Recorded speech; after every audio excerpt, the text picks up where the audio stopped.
Good evening dear student, मैं Manoj math की पाठशाला में आपका स्वागत करता हूं। आइए देखते हैं हम लोग linear equation in two variable. Linear equation in two variable मतलब अब इसको हम सीधा से सीधा बात करें, क्लास टेंथ का आपका प्रश्नावली है 3.13 है प्रश्नावली। दो चर वाले रैखिक समीकरण युग मतलब दो चर वाले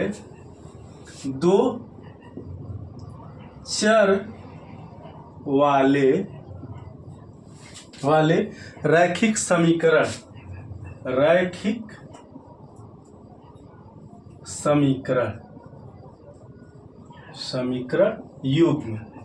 युग्म मतलब जोड़ा, मतलब दो चर यानी x एंड y के टर्म में बात होगी। यानी जब भी जो बात होगी, जो भी कॉन्सेप्ट आएगा, जो भी इक्वेशन आएगा, वो हमेशा आपका x प्लस y के रूप में इस तरह से आएगा। यानी जो हमारा मेन इक्वेशन है जिसे कहते हैं ax plus by equal to c, या फिर हम लिख देते हैं ax plus by plus c equal to 0। ठीक, यहाँ हम इधर ट्रांसफर करते हैं उस इक्वेशन को, तो अपना हमारा एक रूप तैयार हो जाता है जो आपको मिलेगा टू वेरिएबल। मतलब कोई इक्वेशन रहेगा वो x plus y equal to 3 रहेगा। इसी में आपका एक पहला इक्वेशन ये हो जाएगा। दूसरा इक्वेशन रहेगा जो रहेगा x plus 2y equal to आपका 2।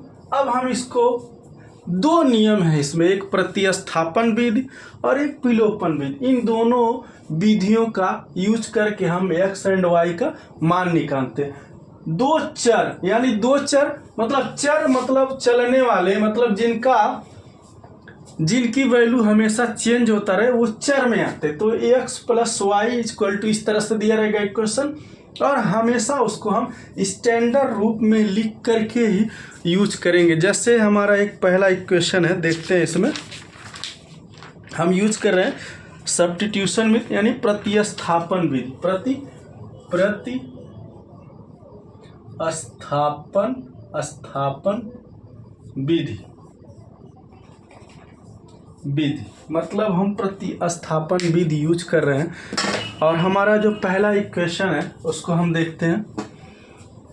समीकरण के निकाय को प्रतिस्थापन विधि से हल कीजिए संभव। हमारा जो बात किया दो चर रैखिक समीकरण, इसमें हम पहला इक्वेशन लेते हैं। पहला इक्वेशन हमारा देखिए x plus y equal to 8 तथा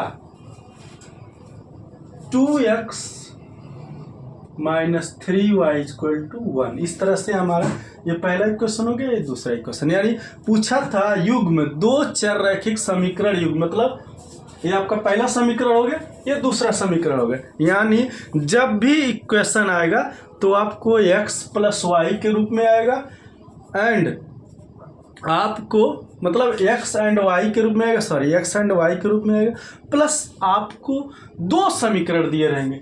अब इसमें प्रतिस्थापन विधि हमको निकालना है, तो प्रतिस्थापन विधि में हम पहला समीकरण लेते हैं। जैसे x प्लस वाई बराबर 8 से, यानी पहले समीकरण से हम क्या करेंगे, x को y को ट्रांसफर करेंगे, 8 माइनस वाई, ये हमारा हो जाएगा समीकरण 1। अब ये हमारा समीकरण 1 हो गया। ठीक, तो हम क्या करेंगे, इसको इस x में पुट कर देंगे। ठीक, मतलब समीकरण 1 से x की वैल्यू, इसको समीकरण 3 मान लीजिए, ये 1 हो गया, अगर ये 2 हो गया, तो समीकरण 3 से x की वैल्यू समीकरण यहाँ लिख देंगे, समीकरण 3 से x equal to 8 minus y समीकरण 2 में रखने पर, ठीक, रखने पर इसमें रखिए। अब रखेंगे क्या, 2x minus 3y equal to 1। अब इसमें हम क्या करेंगे, x के जाए ये वैल्यू पुट करेंगे, 8 माइनस वाई, 8 माइनस यानी 2 इंटू 8 माइनस वाई, ठीक, माइनस 3y बराबर 1। अब पुट करेंगे यानी 8 दूना 16 minus 16y minus 3y equal to 1। अब पुट कर लेंगे, देखिए क्या आ जाएगा मेरा, आपका 16 माइनस 13y बराबर 1, यानी 13y माइनस 13y बराबर, ये उधर जाएगा तो आपका कितना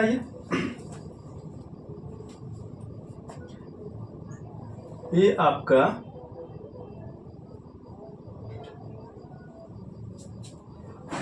नहीं, गड़बड़ तो नहीं, गड़बड़ ही हो रहा है, भाई गड़बड़ हो रहा है। 2 8 16 और सॉरी यहाँ आपका गड़बड़ ही हो रहा है भाई, कोई 2 8 16 और 2y में से 3y, आप 2y और 3y हो जाएंगे आपकी ये माइनस 5y, ये उधर जाएगा आपका माइनस 5y इक्वल टू आपका हो जाएगा माइनस 15।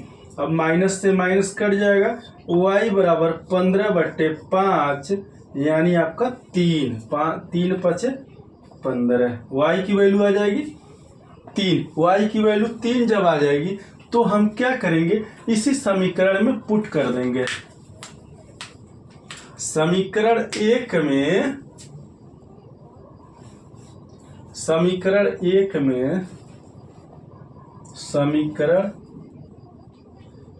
में y बराबर 3 रखने पर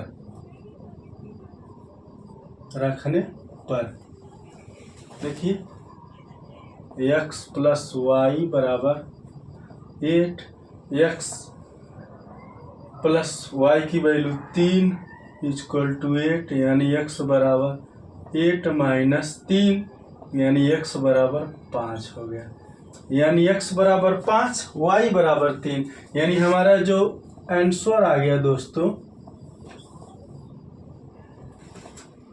x बराबर 5 y बराबर 3, ये हमारा रिजल्ट आ गया। यानी कि हमारा जो पहला इक्वेशन का रहा x एंड y की वैल्यू फाइंड करने के लिए, उसको आपने इजी तरीके से निकाल लिया, ठीक, इजी तरीके से निकाल लिया, और इजी तरीके से आपको रिजल्ट जो मिला x एंड y की प्रतिस्थापन विधि, इसी को कहते हैं दोस्तों। नेक्स्ट क्वेश्चन है आपका 3x plus 2y equal to 10।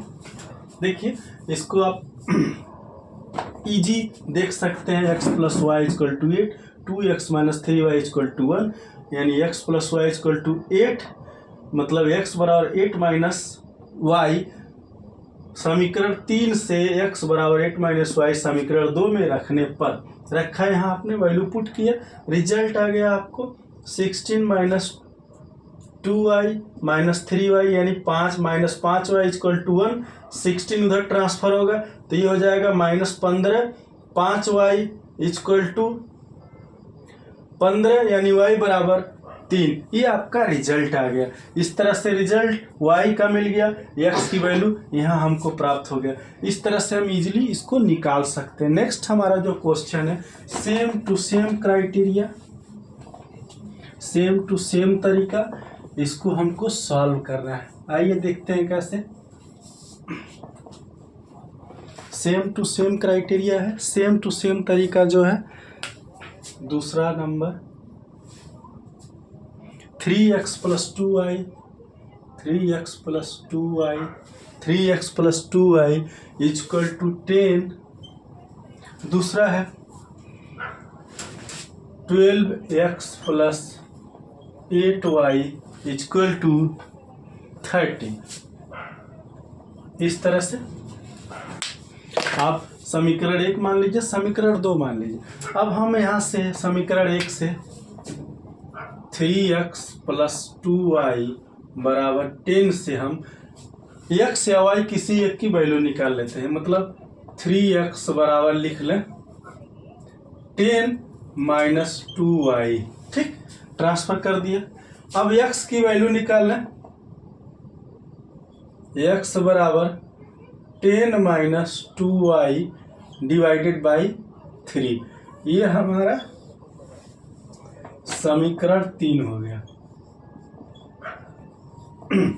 अब हम इसमें पुट कर दें समीकरण x की वैल्यू इसमें पुट कर दें 3 × 10 - 2 डिवाइडेड बाई 3 प्लस 2y = 10। ठीक, हम क्या करें, इसको सॉल्व कर लेते हैं। पहले तो एलसीएम ले लें। एलसीएम ले लेते हैं हम, मल्टीप्लाई कर लें 30 - 6y। ठीक है,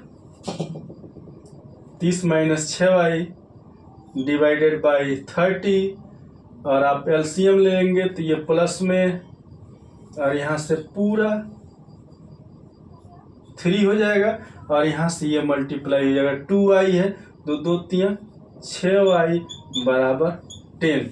अब इसको करेंगे और सॉल्व तो 30 - 6 और 6 ये आपका कट जाएगा। ठीक,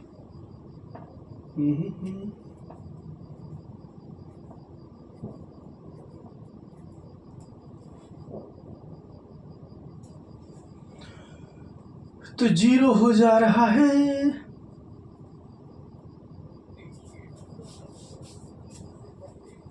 कुछ मिस्टेक है।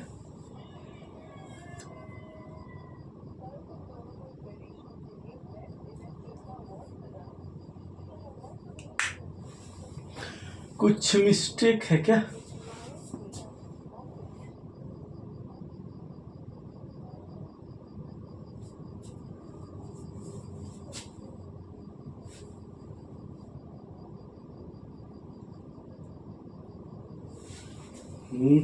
यहाँ पे तो ये 0 हो जा रहा है। नेक्स्ट में हम ट्राई करते हैं, यानी इसमें ट्राई करते हैं 12x + 8y बराबर 30। इससे निकालते हैं, यानी 12x = जाएगा 30 - 8y। अब x बराबर हो जाएगा 30 - 8y डिवाइडेड बाई 12। ठीक, यानी x बराबर लिख सकते हैं हम क्या, 5 नहीं, कोई कॉमन नहीं होगा। इस तरह से हमारा 2 कॉमन हो सकता है। अगर लेना चाहें तो हम 2 15 - 4y डिवाइडेड बाई 12, 2 छक्के 12। x की वैल्यू हो जाएगी 15 - 4y डिवाइडेड बाई 6। ये x की वैल्यू हो जाएगी।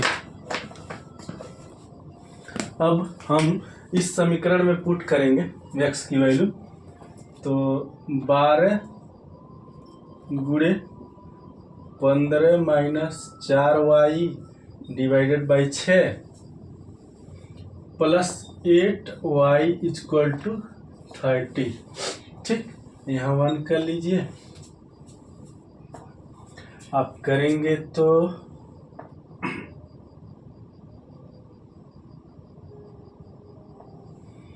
12, इसको रहने दीजिए, 15 - 4y